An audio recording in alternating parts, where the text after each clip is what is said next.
Take care of the wives. Why God created us? What is cosmic energy? The religion is the solution for the things happening all around the world. Jihad does not mean any war fought by any Muslim. Jihad basically means to strive to struggle. The Hindus and the Muslims will be united. He is not cosmic energy, he is more superior than that. Quran gives you the solution to the problems of humankind, not that we shall despise each other. That according to Japan, India will be the superpower of the world. We will be a superpower, will be far superior to the Americans.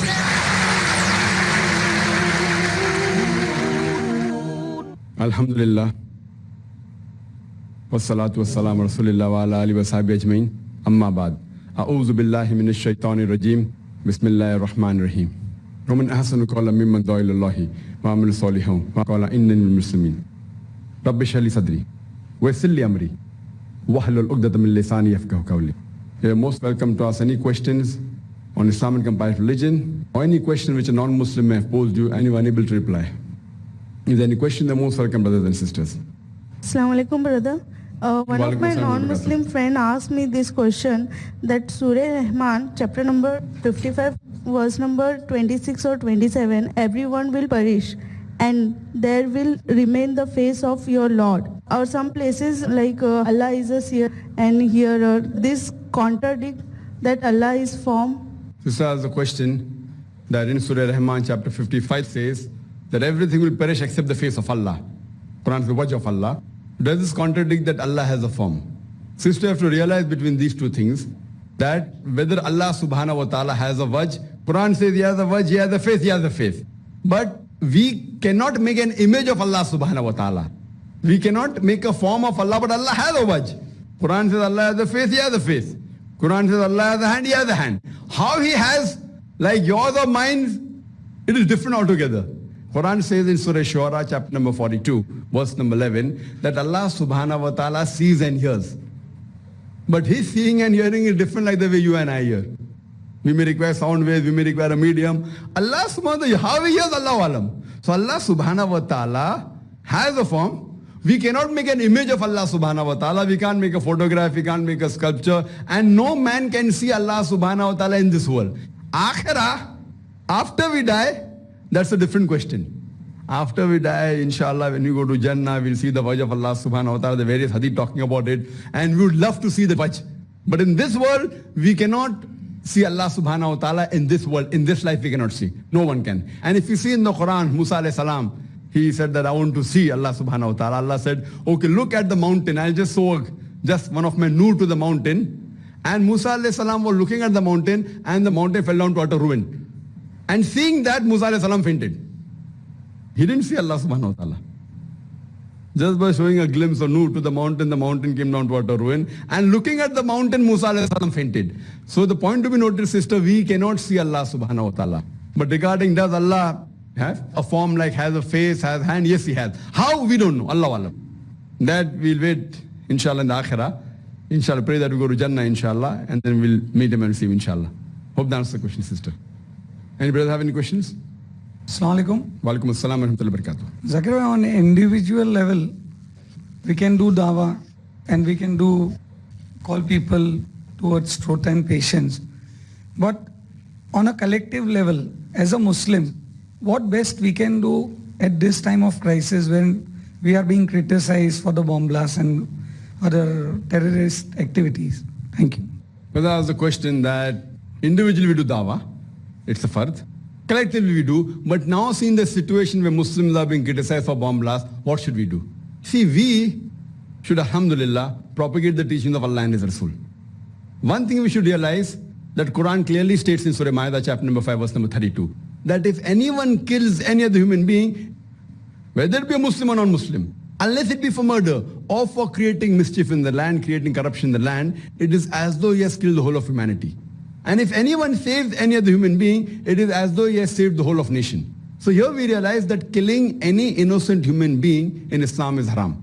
So we as Muslims, it is our duty to tell to the world, to propagate the teachings of the Quran, that killing any innocent human being, whether Muslim or non-Muslim, is haram.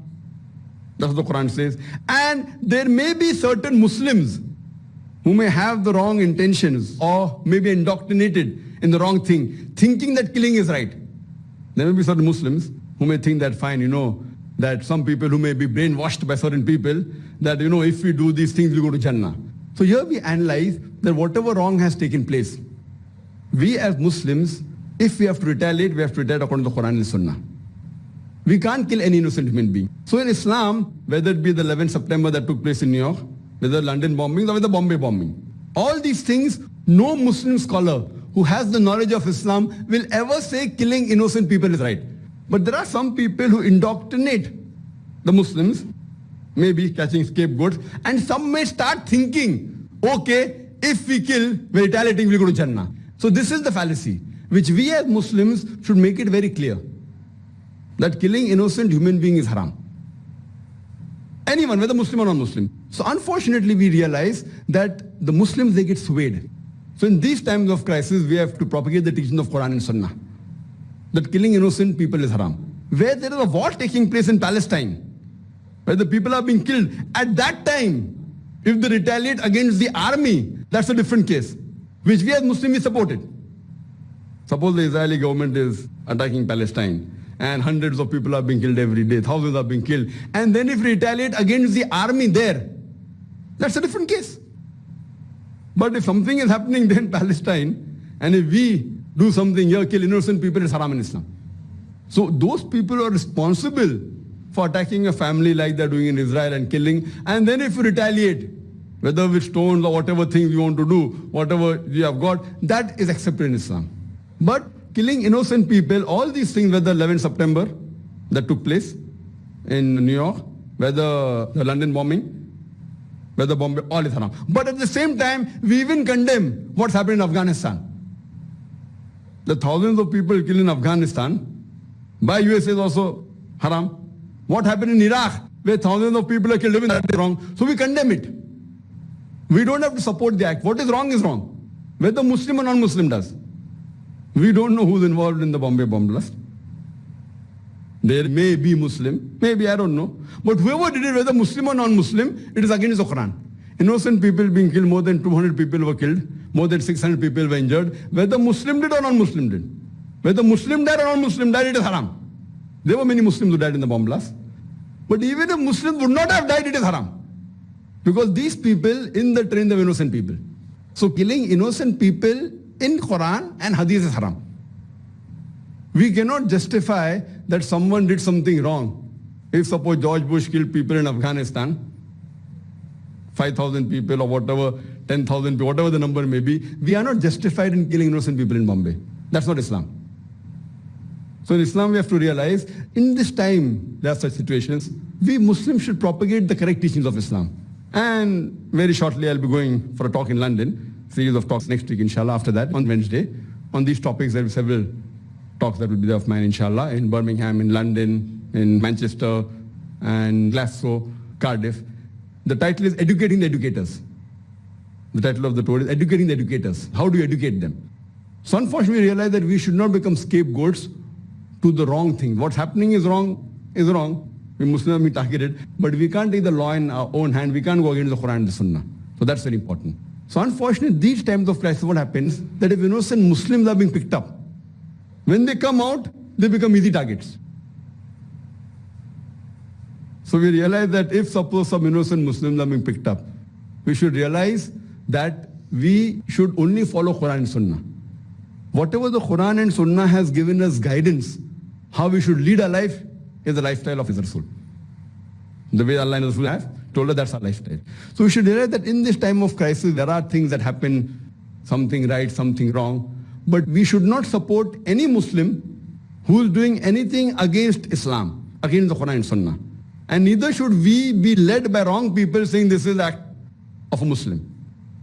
No true Muslim, see a person, there are people with Muslim names who have done crimes. But true Muslim is a person who follows Quran and Sunnah, who submits will to Allah subhanahu wa ta'ala. A person who is a practicing Muslim will never do this act. Or maybe he's been misguided if someone has done some act, maybe in some part of the world, it's not proven whether 11th September was done by Muslims or not. But even if we get proved by some Muslim as some act, surely Islam doesn't justify killing of innocent people. Hope that answers the question. Any sister have any questions? Assalamu alaikum. Walaikum assalam wa barakatuh. Brother, this is with reference to a history book by the Oxford Press. The first chapter, which we follow in our school also. First chapter is on Jesus Christ. The second chapter is on Muhammad sallallahu alaihi wasallam. And brother, the teachings of Muhammad were later written down by his followers in a book called Quran. So don't you think a wrong picture is given? They've tried to make Islam and Christianity on the same footing. And my second part would be of the question regarding animation. Can we use animations to make children know the stories of the prophets? Because animation is very famous and children enjoy. And through that we could portray the true picture of Islam. Sister, there's two questions. The first question is that in the books of history by Oxford, including one of the books taught in a school, that in one of the chapters, chapter number 2 on the lifestyle of Prophet Muhammad Sallallahu Alaihi Wasallam, it's mentioned that the lifestyle and the teaching of Muhammad Sallallahu Alaihi Wasallam, the way he lives, written in a book by the name Quran. So shouldn't we object to it? Sister, you realize that if books are written by non-Muslims write books, and if it comes in the syllabus, there are chances that little bit here and there, it may not be exact. We should try and find out whether what is the intention is important. If the intention is to malign Islam, we have to object. Sometimes, some people, out of ignorance, they may say something which is wrong. Surely the lifestyle of Muhammad Sallallahu Alaihi Wasallam is not mentioned in the Quran. Yes, regarding teachings of Muhammad Sallallahu Alaihi Wasallam, yes, Muhammad Sallallahu Alaihi Wasallam taught the Quran, so in part way it is right. But what should be the hadith? The sayings of Muhammad Sallallahu Alaihi Wasallam and his lifestyle is mentioned in the hadith and the sunnah. But if someone says, this is the teaching of Muhammad Sallallahu Alaihi Wasallam, or for example, someone says that Zakir teaches the Quran. So what Zakir teaches there in the Quran, it is not that I wrote the Quran. So in that context, if we take that the teachings of Zakir are there in the Quran, yes, alhamdulillah, I propagate the Quran. So in that context, it is right. What I teach is there in the Quran. But if someone says that Prophet Muhammad Sallallahu Alaihi Wasallam wrote the Quran, it is wrong. If someone insinuates Zakir wrote the Quran, it is totally falsehood. So depending upon the context is important. So here we realize that many non-Muslims are not aware of the teachings of Islam, and they may make mistakes while writing books. For example, when we pick up the syllabus of the CBSE or the government syllabus in our school, we see to it that the teachers are told about these points. And when they teach, they specify that this is the correct thing. That the Quran is the word of God, word of Allah subhanahu wa ta'ala, and Muhammad sallallahu alaihi wasallam followed the Quran, he preached the Quran. But regarding his lifestyle, it is mentioned in the hadith. Muhammad sallallahu alaihi wasallam by name is only mentioned 5 times in the Quran. The name of his wife is not there in the Quran. Name of his daughter is not there in the Quran. So here we analyze, yes, there are many incidences talking, but regarding the seerah of the Prophet, it is there in the seerah, it's in the sunnah, it's in the hadith. So when we Muslims, when we teach these books in our school, we should see to it that we should rectify it and then teach it. And if there's a great blunder, and if it's a syllabus prescribed by the government, it is important that we get it to the notice of the education ministry and tell them that this is false. And there were some things that were, I think in the last week paper, there was something which is mentioned in the syllabus which was wrong, and people objected and they removed it. Sometimes they be against Islam, whether against the Indian history. I think, if I'm not mistaken, in one of the books it was mentioned that Bhagat Singh was a terrorist, if I'm not mistaken. And people took objection that Bhagat Singh was a terrorist, and they saw to it that then they're doing inquiry. How did this come in the text? It was one of the books of the NCRT. NCRT is the national curriculum, which is passed by the government. So maybe even though these books go under scrutiny, so if there's a grave mistake, if it's a minor thing, done in ignorance, etc., we should overlook it. But if it's a gross error, then we should rectify it, we should be to the ministry. But even these minor errors in the textbook that are there, when we're teaching our children in the Muslim school, we should rectify it, and it should be brought to the notice of the teachers so that when they are teaching, they per se should take care of it. As per your second question, that animation attracts children, etc., can we use animation? See, animation per se, it comes in the same category as painting, advanced painting you can say, where animation also you construct. But as a general rule, painting, sculpture, idol worship, animation per se is haram, generally. But natural animation of human beings and living creatures like animals, etc., not about other things. animation in terms of architecture, etc. is allowed. But if animation is done for the children, there are hadiths in which the Prophet permitted children to play with dolls also. And the hadith in Sahih Bukhari, Abu Dawud, where the Prophet said that for the children, dolls also permitted, even for the mothers. Therefore, the fatwa by great scholars that for the children and for the teachers and for the mothers, while teaching children, they can utilize these things for the betterment of the child. So in the same context, the animation is not mentioned in the hadith, is talking about picture and doll. So same way, if you extend it, I would say that if the animation is used for the children, see to it that the animation gets them closer to Allah subhanahu wa ta'ala. It should not be animation of violence, teaching them wrong things. Like many animation that you see, you feel it's harmless. Tom and Jerry, harmless. So people come and tell me, "Hey, mera bachcha sirf Tom and Jerry dekhta hai." I said, fine. What is wrong in Tom and Jerry? What is wrong? There's a hidden message. He goes to the girlfriend, he goes and flirts out. So actually, indirectly, the children are getting educated that we have to flirt. We should have a girlfriend. So most of the cartoons, if not 100%, majority of them, they have teachings which are against Islam. Indirectly. They talk about violence. They have values which are un-Islamic. On the face of it, it looks very goody-goody. The other things are wrong, but these Tom and Jerry and this cartoon, etc. So the language that is there. So we can have Islamic cartoons and animations. And we have many, mashallah, in IRF, which can be taken on a free hire.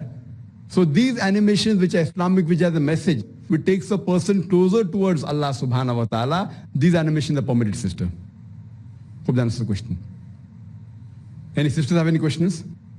Assalamu alaikum. Walaikum assalam wa rahmatullahi wa barakatuh. Brother, Buddha predicted the coming of Maitreya, and if it's Muhammad sallallahu alaihi wasallam, then why did he propagate a monastic way of life? Sister has a question that if Buddha spoke about Maitreya Muhammad sallallahu alaihi wasallam, why did he propagate a life of monasticism? Why did he say that he should completely leave the world, etc.? Sister, first thing to be noted is that we do not consider, there's no verse in the Quran, the Hadith saying that Buddha was a prophet of God. Maybe he was, maybe he was not. There are some people who say that Kapil Vastu is similar to the thing mentioned in the Quran, Zulkifl. There are theories, but you can't say for sure.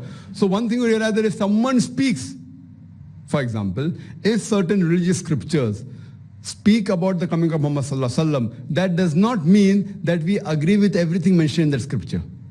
Since that scripture is considered to be the word of God by the followers of that scripture, what we say, we follow the verse of the Quran in Surah Al-Imran chapter 3, verse number 64, which says, "Ta'alaw ila kalmatin sawa'im bainana wa bainakum." Come to common terms as between us and you. So we are following the commonalities.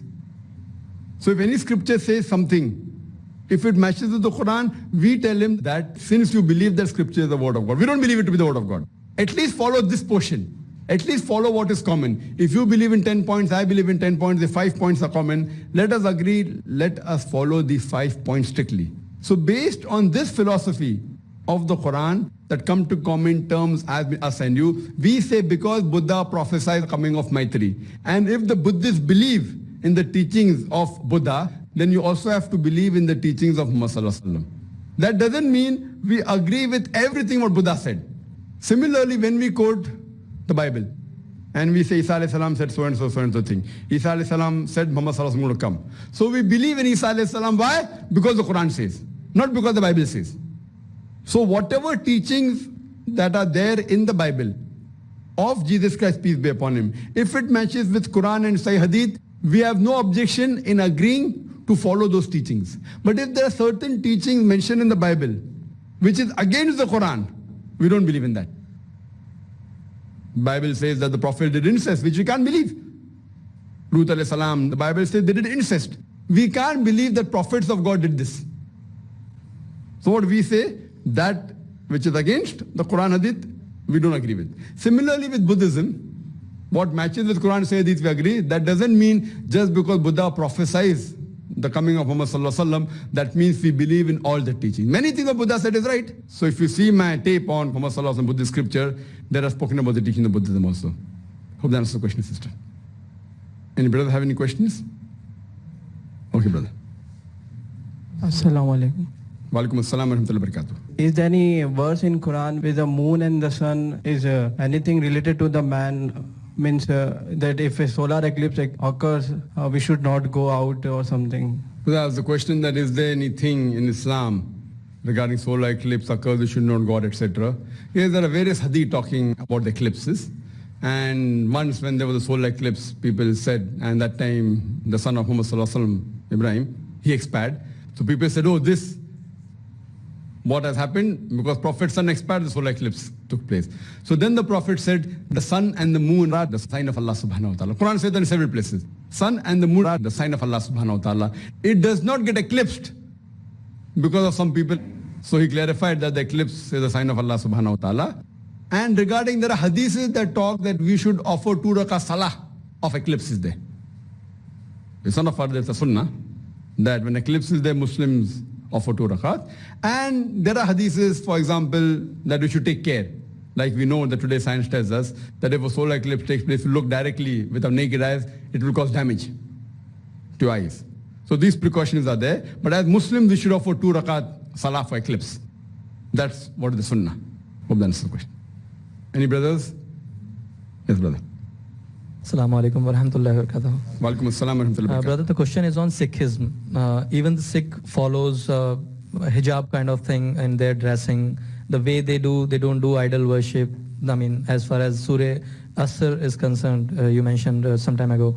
So, I mean, if these are the only criteria, you do righteous deeds, you follow proper, and in some of the tapes you have also said that the Sikhism were quietly, impressed by the Muslim way.